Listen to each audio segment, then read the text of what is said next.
Halo adik-adik, berjumpa lagi dengan saya Kak TR dalam pembahasan tentang kelompok sosial bagian kedua. Nah, apa saja yang akan kita pelajari pada bagian ini adik-adik semua ya adalah dasar pembentukan kelompok sosial dan faktor pembentuk kelompok sosial. Dalam bagian ini penekanannya akan kita fokuskan pada kedua hal ini. Nah, untuk itu mari kita akan bahas, kita akan mulai, dan tentu saja materi ini akan berkaitan dengan materi yang kemarin sudah kita bahas atau yang telah kita bahas pada subbab sebelumnya. Nah, adik-adik semua, kita akan membahas yang pertama adalah tentang dasar pembentukan kelompok sosial. Nah, kelompok sosial di sini dapat terbentuk karena ada beberapa dasar. Yang pertama adalah adanya faktor kepentingan yang sama. Misalkan di sini adik-adik semua sangat menggemari sebuah kendaraan atau mobil, ya, atau bisa juga adik-adik sangat menyenangi burung tertentu, misalkan burung perkutut atau burung beo. Nah, lalu adik-adik ya berkumpul bersama teman-teman lalu mendeklarasikan atau menyatakan pembentukan sebuah kelompok baru. Nah, ini juga terbentuk karena dasar kepentingan yang sama. Nah, yang kedua adalah ya, faktor darah atau keturunan yang sama. Nah, di sini bisa kita katakan bahwa faktor darah atau keturunan yang sama ini terjadi karena adanya kesamaan nenek moyang atau kesamaan keturunan, sehingga anak cucunya itu akan membentuk kelompok yang sama dengan darah atau keturunan yang dimiliki oleh leluhurnya. Ya, misalkan di sini kelompok keturunan orang Tionghoa di Indonesia. Artinya mereka di perantauan, mereka membentuk perkumpulan atau kelompok sosial berdasarkan faktor darah atau faktor keturunan yang sama.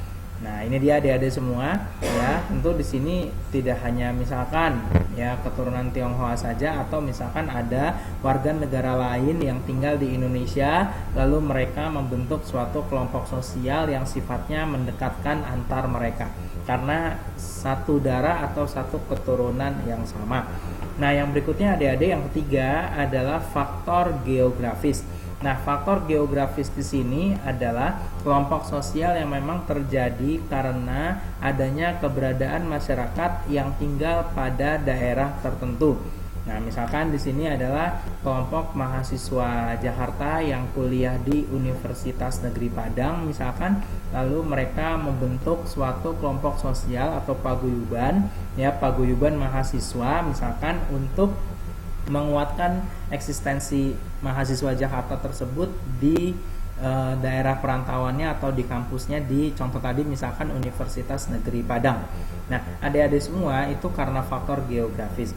Nah, untuk karena faktor daerah asal yang sama, nah ini bisa merujuk lebih kepada faktor suku ya atau faktor kampung mereka. Nah, misalkan adalah di sini kelompok orang Madura yang tinggal di Jawa Tengah, tinggal di Cilacap misalkan. Nah, itu nanti mereka akan membentuk paguyuban atau perkumpulan ya orang-orang asal Madura yang tinggal di Cilacap, adik-adik semua contohnya.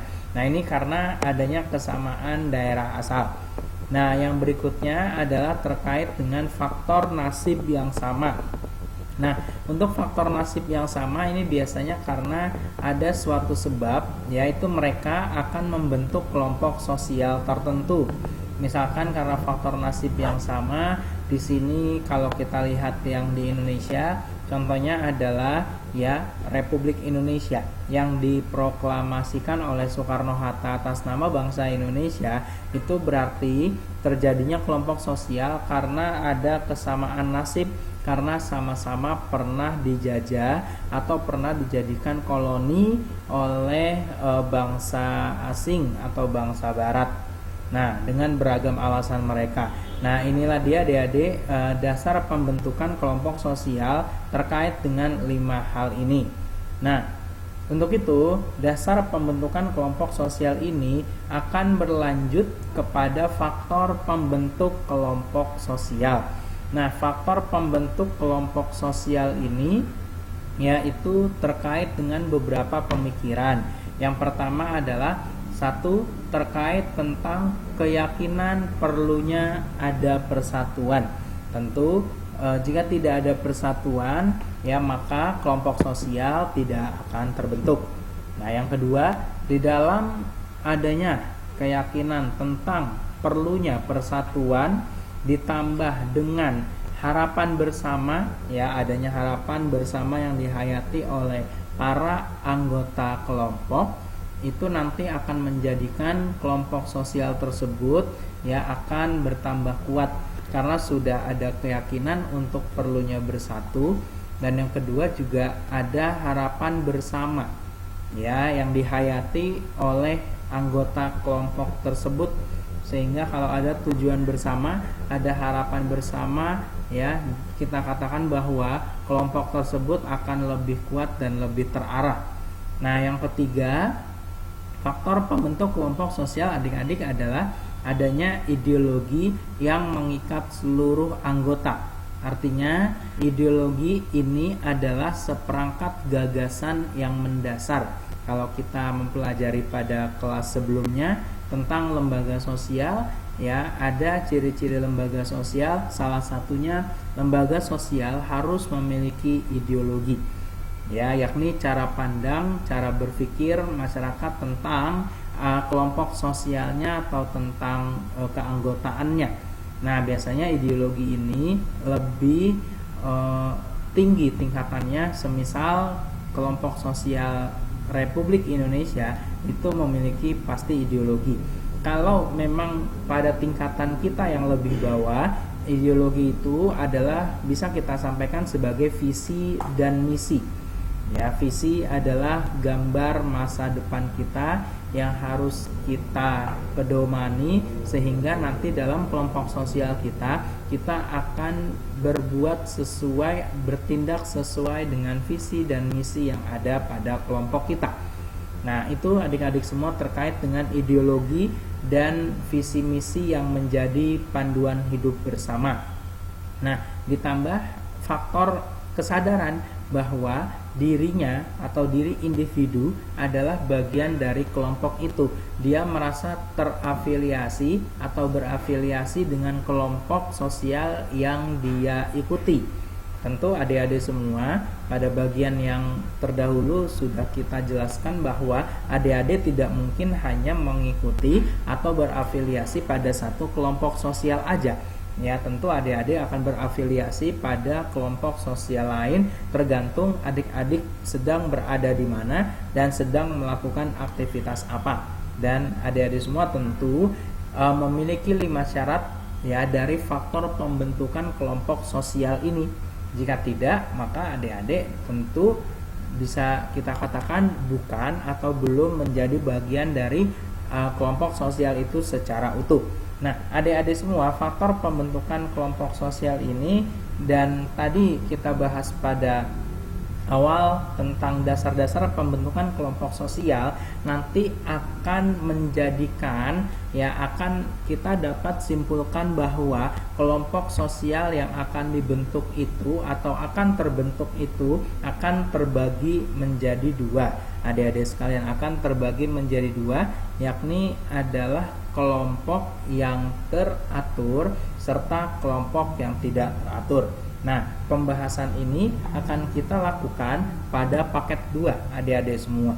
Nah, Kak Tiara akan jelaskan secara umum bahwa kelompok teratur ini adalah kelompok yang memang bekerja atau berjalan secara teratur, dalam artian mempunyai pemimpin, memiliki anggaran dasar atau anggaran rumah tangga, memiliki aturan-aturan yang cukup formal, ya sehingga kelompok yang teratur ini ya adalah kelompok yang memang berjalan beroperasi secara terstruktur adik-adik semua.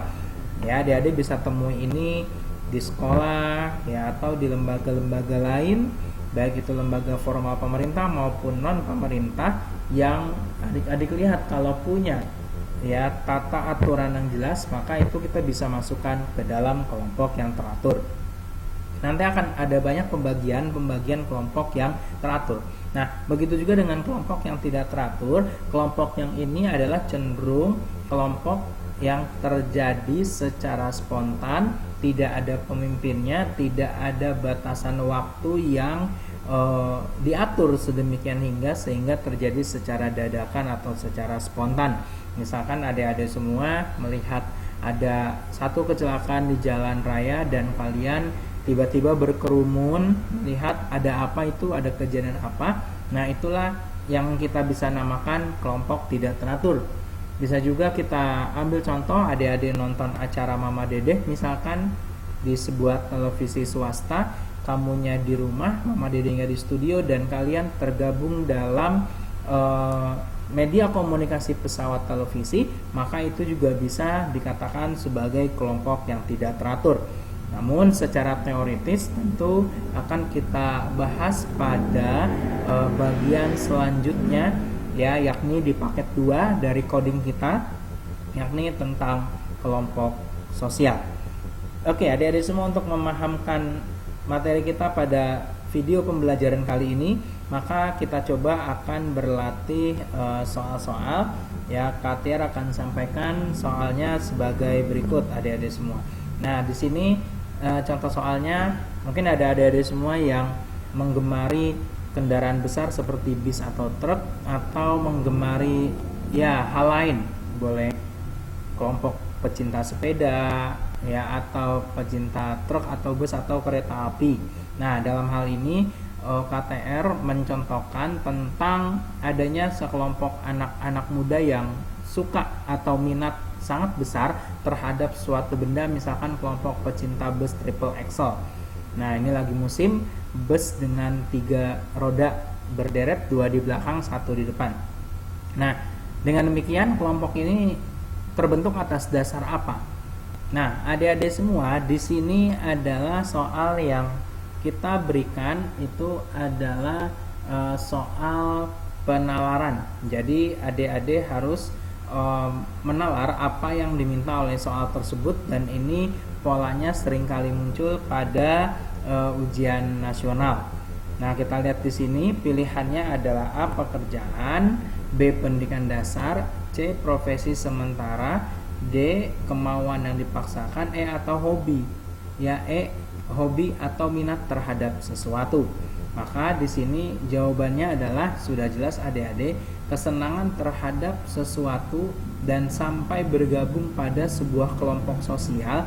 Itu dapat dikatakan bahwa kelompok pecinta bus tadi terbentuk karena adanya hobi atau minat terhadap sesuatu, adik-adik. Dalam hal ini adalah karena individu yang tergabung dalamnya mereka menyukai bus besar yang bersumbu 3, ya, atau yang lagi ngetren sekarang ini, ya, adik-adik semua. Nah, maka jawabannya adalah yang E, adik-adik semua, adanya hobi atau minat atau kesenangan terhadap sesuatu. Nah,